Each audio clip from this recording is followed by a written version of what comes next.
మాతో మీరు మాట్లాడుతూ ఉన్నారు. కొన్ని నిమిషాలు ప్రభువా, నిత్యము జరుగుతున్న రాత్రియు అనుదినము జరిగిస్తున్న ఉదయకాలమును ఈ యొక్క లంటడేస్ దినాల్లో ప్రభువా, మేమందరం కలిసి మా హృదయాలను పగలగొట్టుకుని మేము సిగిరించేవారుగా ఉంచబడును గాక.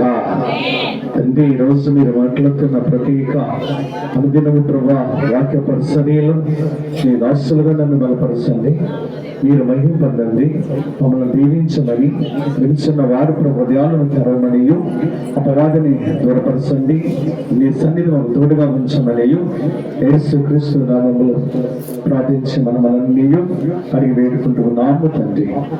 ఆమేన్. మంచిదే, దేవునికి స్తోత్రాలు. ప్రభునందు ప్రియమైన సంగమా, జాగ్రత్తగా విందాం. పరిశుద్ధ గ్రంథం నుండి ప్రభు యొక్క వాక్యాన్ని మనం జ్ఞాపకం చేసినట్లయితే, ఈ రోజున లెంట్ అనే పదము ఎనగ్లోజిస్ అనే లిసెంట్ నుంచి వచ్చిన పదం. దానికి భావం ఏంటంటే పగలగొట్టుట, రెండవది చిగురించుట.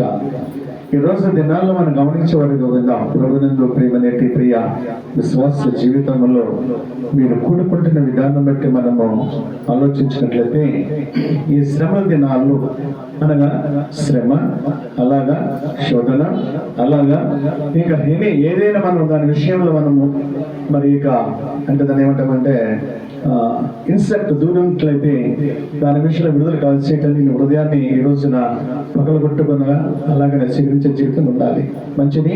మత్తయి సువార్త చూడండి, 26వ అధ్యాయము 36వ వచనం నుండి 38వ వచనం చదువుకున్నట్లయితే, అచ్చట యేసు చెప్పండి.